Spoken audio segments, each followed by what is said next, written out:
It's 6 o'clock, so I will call this meeting to order.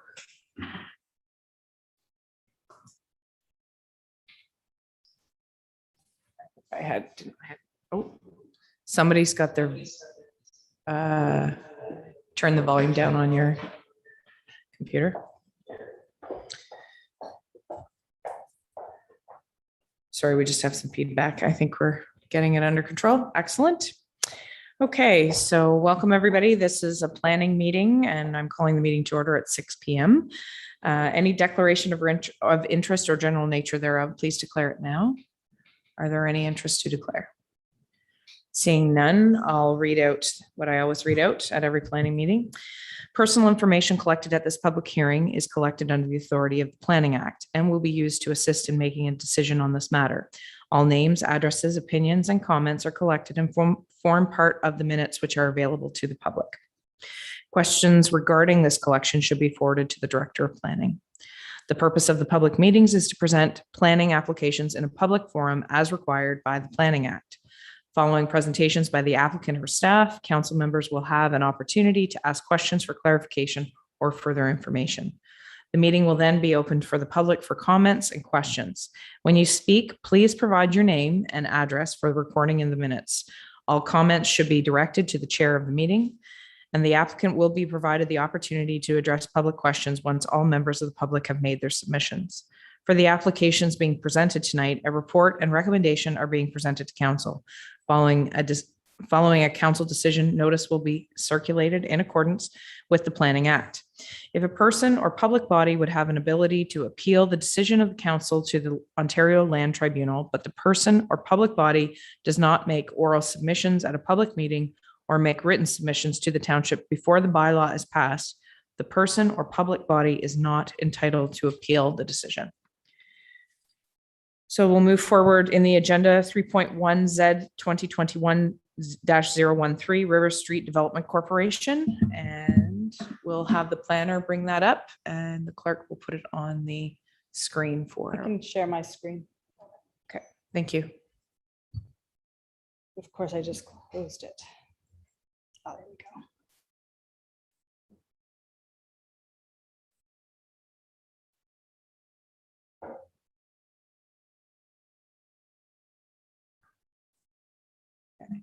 Thank you. So this application is an application for zoning bylaw amendment for the River Valley Estates subdivision.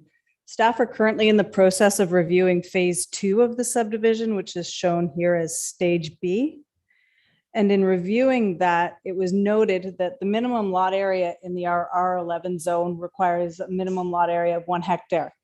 In reviewing that, it was noted that the area of the floodplain, so if you see the blue line on the map that I'm sharing on the screen, that's the floodplain line. So the way the interpretation section of the zoning bylaw works is that the area of land that's within the floodplain area is considered separately than the area of land that's zoned RR11 or RR13 for the purposes of interpreting zoning.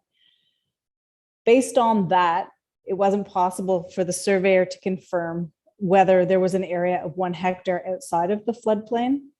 In addition, the initial phase of 1 of the River Valley subdivision was approved, and that wasn't caught in the review at the time. So in looking at this, this is quite a technical cleanup because all of the lots are large enough in size to accommodate building and do have a significant building area outside of the floodplain area. But this amendment is proposing to amend the interpretation section of the zones to allow the area of the floodplain to be considered within the total area of the lot to meet the minimum area of 1 hectare. There's still specific setbacks in each of the zones that require all development to be a minimum of 100 meters from the high water mark of the Gananoque River, as well as a minimum of 6 meters from the floodplain line. So this has been circulated to the Conservation Authority for review as well, and there's no concerns with it. And there's been no public input in response to the notice of public meeting. Councillors, any questions for the planner? Go ahead, Councillor Maybe, and then Councillor Oki. Thank you, Worship, and through you. As you said, 100 meters from the high water mark. Is that vertical or horizontal? Because the geographic of that particular area is pretty rugged and high. It's a straight line. Vertical. Sorry, horizontal. I'm getting Horizontal, confused. yeah, it's this way. Horizontal, Vertical's this way. yeah. I know, I still have to do it in my own head too. I see your point, Counselor, maybe, and I think this is part of the challenge with, but obviously that probably helps with the Conservation Authority not having concerns at this point. Counselor Olkey. Thank you, Your Worship, and through you. Just a technical question. Should the unthinkable happen and that blue line come further to the southeast, are we then liable for having let people build in this zone? How are those things interpreted? Should our floodplain in fact be wrong and it come further and in fact drown these houses? The Conservation Authority has reviewed this based on all of their updated floodplain mapping. Okay. So they're indicating no concerns from a natural hazard perspective. As I said, there's still all of the requirements in terms of the setback from the high water mark. When you look at the proposed building envelopes as shown on this plan, they're closer to the street front than they are to the back of the lot. So the front yard setback in this zone is, I believe it's 7.5 meters. So the majority of people will likely build middle to front of these properties. So I would say no. And in addition to that, there are still Conservation Authority permits required for development on these lots because of the proximity to the floodplain. Thank you. Thank you, Counselor Olkey. Any other questions or comments in regards to this application in front of us? Counselor Foti, and then I'll go back to Counselor Maybe. Thank you, Your Worship. Through you to the Director of Planning. So what this really is a housekeeping adjustment, if it will, to encompass all the land, regardless of the setbacks, and we still have ample land to approve these building lots. That's correct. It's really an interpretation in terms of the minimum lot area. Right. Okay, I'm fine. Thank you. Counselor Maybe. Thank you, Worship, and through you. Is there any other with this whole subdivision? You know, seems like we've come back this about 4 times, 5 times to do some amendments to it. Is there anything else that you see within the privy of this subdivision that is going to require additional assessment or alignment? Thank you. Through you, not that I can predict. I would note you're correct that it was originally rezoned to the subdivision zone. There was an amendment before council a few months ago to remove the holding symbol because there were conditions that were met.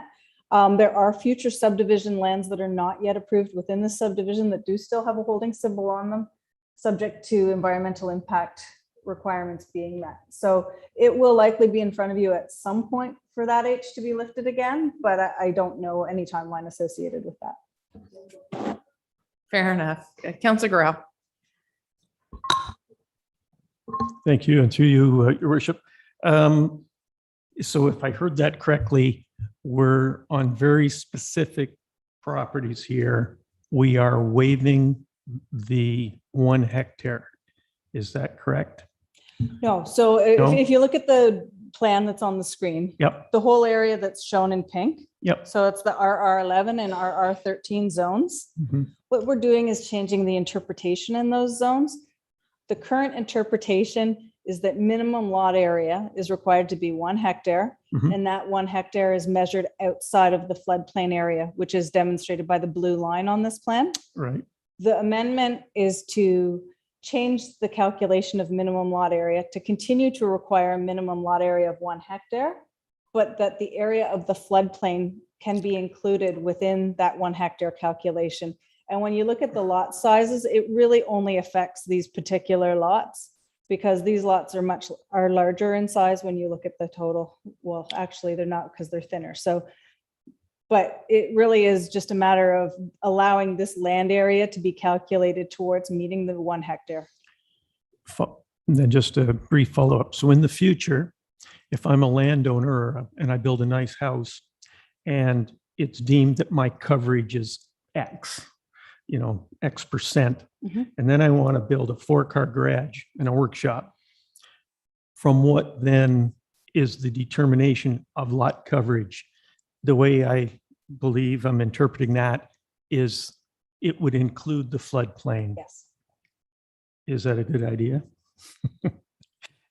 There's still the minimum requirements in terms of side yard setbacks and everything. And given a lot this size, I think it's still, I think it's still reasonable. Okay.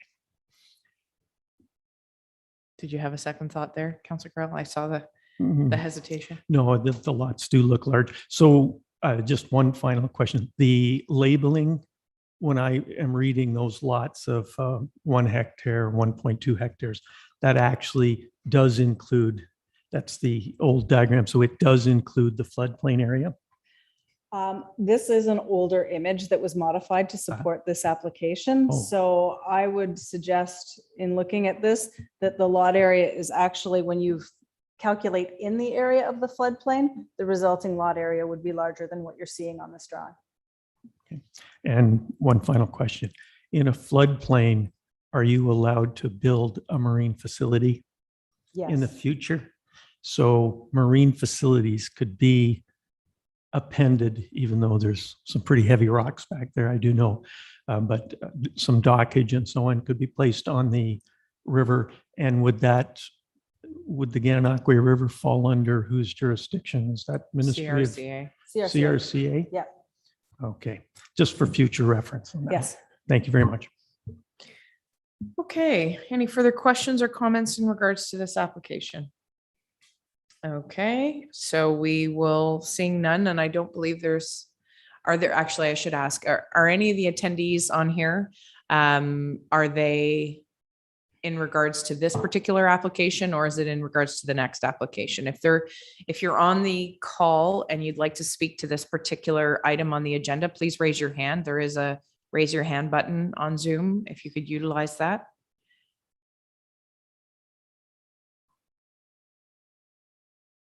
I'll just give you a minute.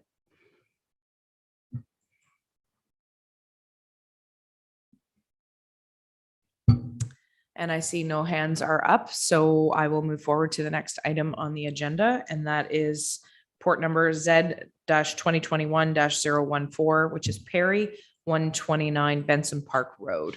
So I'll go to the planner for that, and you'll share your screen again? Yeah. Perfect.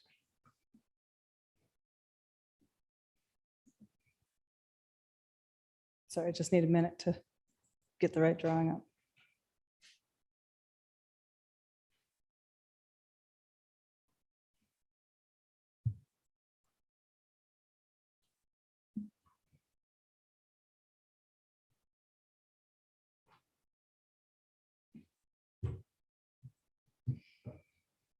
So this is an application for zoning bylaw amendment to allow a marine facility, boathouse with rooftop deck area for outdoor amenity space.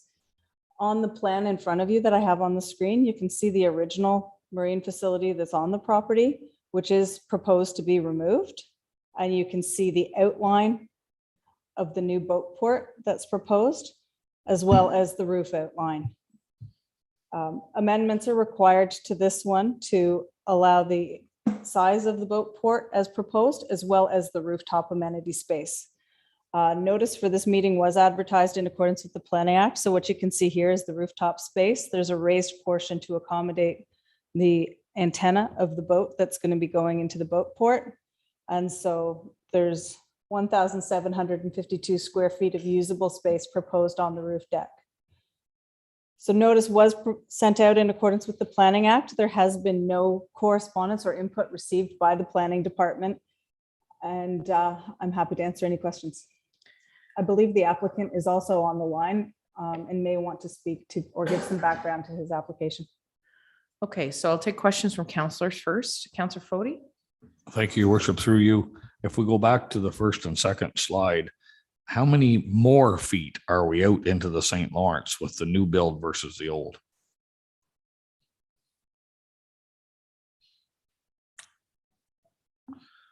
I don't know the specific dimension.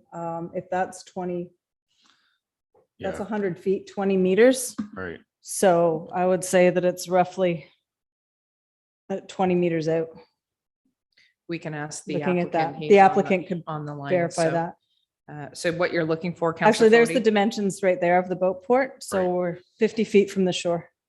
Right, but that's 50, but is it from the shore or from a foot ramp dock at the bottom there, Well, this Says is the it- access ramp. right? I'm assuming this is So the the green shoreline. line's the shoreline. Yes. Okay, so we're 50, okay, we're all right. Any further questions? Go ahead, Councilor Grow. Thank you, and through you, your worship. So all the shoreline here, and I'm very familiar with the shoreline, is environmental protected. That's a standard phrase that we use in our planning. So anytime someone's doing something there, they have to come and get an exemption. Is that correct? No, the exemption in this case, the reason for the zoning bylaw amendment in this case is because a marine facility is defined as a facility to moor and dock boats. Because the applicant is proposing to use the rooftop facility for an amenity space or a deck, the zoning amendment's required because that's outside of the scope of the definition of a marine facility. Follow up? Absolutely. So my memory says, and it may be an error, that we did not used to allow rooftop on marine facilities. And I do appreciate that the footage is added on to the footage of the property in terms of used property. So some of these projects that I'm aware of are taking up a considerable amount, percentage-wise, of property. Should this be a concern of ours? This one is actually rather modest, given the location, the homes, et cetera. Previously, I believe we've turned people down from doing rooftop decks. Well, So have we sorry. changed has this township made a concerted effort to change its thinking and allow them? And the reason I'm mentioning this, there are 3 of them in this neighborhood, bang, bang, bang. And one of them is much larger than the others. And there's nothing precluding those homeowners from extending out into the river. And it's not a navigational issue. There's lots of river there. But the concept here is what I'm getting at. Yep. You know, our official plan, and I'm not necessarily against it. I just want us to be thoughtful of how many people are going to be doing this, where previously we've nixed the idea. We've said many times, no. If we took this this is on Hill Island, so it's well-developed with year-round homes and so on. If we took this same concept to an island that was much smaller, or a small island, let me put it that way, and it was so small that they couldn't put a home there or anything, a cottage, and yet here we go. What would be our standard for how big you can build your dock and now your boatport deck? And again, I'm not against it. I don't want the attendees here to think I'm against it. I just want this township to think hard about how it is going about that, because that river, I just toured it the other day, right? The whole thing. And I live there. And it would be a shame to see everybody and their mother putting out a boat deck that is enormous and is incongruous to the island or whatever. This is not the case here on Hill Island. I can guarantee you that Hill Island's going to fill up with these because that's what people are going to do there. And I would just like this township to be thoughtful and not just, yes, that's just fine, because in the past we haven't been. And last, just a technical question. And this came up with one that was in the Committee of Adjustment, and I really did like it. The St. Lawrence River varies in height over 1.5 meters at times, right? Shocking. Shocking fact. And I read things like, this is this such and such, not this particular item, but it meets the height standard. So my question would be, if you had a floater situation, you know, it's going to float up and down, so that's a fixed height. If you have water levels that are fluctuating over 1 meter, what is our datum line? High water datum? Or what are we using when we determine you put your dock in, it's got a flat portion, and then you're going up the required height, and it says it meets the standard. Well, where's it starting? What's the datum? Is it high water mark? So those are all really good questions and really good points. In terms, just to start from the beginning with the first question, in terms of, has the township changed their position, or what is the position on these? I can tell you, in my time with the township, we've done zoning amendments for, I think, 3 rooftop decks. on boathouses. That's because the definition of marine facility does not include rooftop deck space. Yep. So those individuals have come forward with zoning amendments to allow that specific use. We have been having conversations with the Conservation Authority about this, which also goes to the fact that we would not allow a second floor living space or habitable space on top of this. So in looking at this particular application or any application for rooftop amenity space, some of the things we look at is how big is it? What are the surrounding uses? What are the impacts on the surrounding properties going to be? We do have zoning provisions in our zoning bylaw that limit the size and scale of marine facilities. And that's to make sure that you're not encroaching on your neighbor's property, that you're limiting your land use impacts, and there's equity in terms of the use of the waterfront. Some of the things to look at in terms of this rooftop space is overlook, privacy, proximity to adjacent properties, surrounding uses. So those are all things that we have looked at in the context of this particular application. That being said, the official plan doesn't contain any policies as it relates to this type of a land use. This is just a zoning matter. And so in looking at the zoning, we have criteria in our official plan that look at land use compatibilities and impacts. So in looking at this particular application, the council report that's before you tonight does provide an overview of those criteria in the official plan and how this particular proposal fits in with those criteria in the official plan. So there's not a particular stance, and each application that comes forward as a zoning amendment needs to be looked at in terms of criteria, suitability, scale, impact, and the area that it's in. So in this case, this one's been looked at in that context in the report that's before you later this evening. One With- last technical question. Yeah. There is an existing deck on the river, and it's coming before, and it must have passed what we're doing this evening to have been built. Not necessarily. It's the neighbor to this property down the road a little bit. And it's quite far along. It must have been approved, because my question is this: so that was approved as an amendment, and yet now they're applying for an adjustment, a variance, a minor variance. Is that legal? Can you ask for a minor variance on something that is a special exemption? I thought that was not. I thought that you can't get a variance on a variance. You can get a variance, but it's not a variance to a variance. You have to go back to the basic principles of the zoning bylaw and look at the original tests. So I can't speak to the specific situation that you're referencing, but I can tell you that if I have a property and I received a variance to build something that's 100 square meters, and I realized in building it that I needed to build something that's 110 square meters, and the zoning bylaw limits me to 90. When I go back to the Committee of Adjustment for subsequent approval, because I've realized I need more than I originally applied for, I'm starting with a variance to that 90 meters as opposed to the 100. So the tests are based on the original parameters. That would answer that.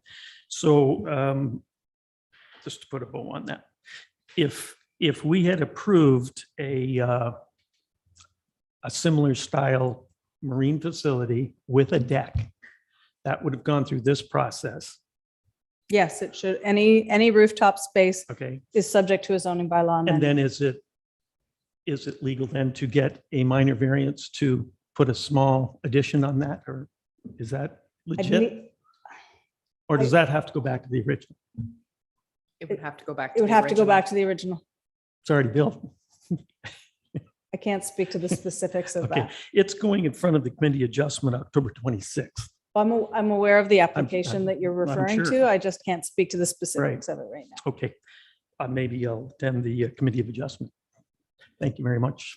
I'm done. That's all for this evening. Thank you. Okay, any further questions from counselors before I go to the gallery and ask for comments from our visitors? Go ahead, Councillor Fody. Thank you, Your Worship. Through you, just for clarity, has this changed with the new official plan? Because Councillor Corral would know better than I, but I personally know of properties on the river who have marine facilities with living space or use space above that's actually closed in. So something has changed, has it, in the past? Nothing has changed, and the definition of marine facility is from the 2007 zoning bylaw that's in effect. Now, the official plan does not permit habitable space or a second level on a boathouse or a marine facility, which would be living space or like enclosed space. As I said, I have seen other people using rooftop space on boathouses when I've been out on the river. Whether that's gone through a formal process, I'm aware that there are likely other situations that haven't gone through this formal process, but technically, based on the 2007 zoning bylaw, in the definition of marine facility, any rooftop space requires a zoning amendment. So there may be other situations that predate that definition or those particular provisions, but there's no policies in the official plan that specifically speak to deck space. Okay, thank you. Yes. Through you, the one I'm referring to in my head definitely predates that. It's going back to mid to late 90s. It was built. That makes sense. And there's like a rec room effect, if you will, over top of a boathouse, a nice boathouse, might I add. Okay, I just wondered what had changed. That's all. Thank you. Thank you. Any further comments or questions from the counselors? Seeing none, I will go to the gallery. So I'll ask you to stop sharing your screen. We'll go to the attendees and we'll have anybody who would like to raise their hand and I can identify you and have you speak if you have a comment to make or if you have a question. Todd Perry will allow you to talk since you're the applicant. Please go ahead, Mr. Perry. Thank you, members of the committee. Just a quick response to the first question was asked with respect to the distance off the shoreline. We will, at the end of the day, be within 5 to 10 feet of the distance of the current docks off the shoreline. The sketch is a little bit misrepresented there, but we'll be very close to our existing alignment. Are there any other specific questions in regards to the report in front of you in regards to actual measurements? Because like Mr. Perry said, that this is the time to ask the questions. Can we see the speaker? No, because we don't put, well, I guess we could if Mr. Perry wanted to turn on his camera. I guess, I think they mean me.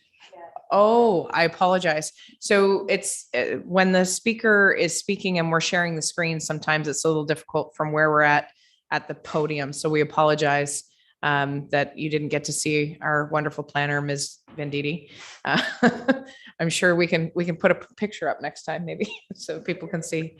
Are there any further questions in regards to this application that's before us? Seeing none. Well, thank you, Mr. Terry. Thank you to the attendees who have come forward to be part of this process.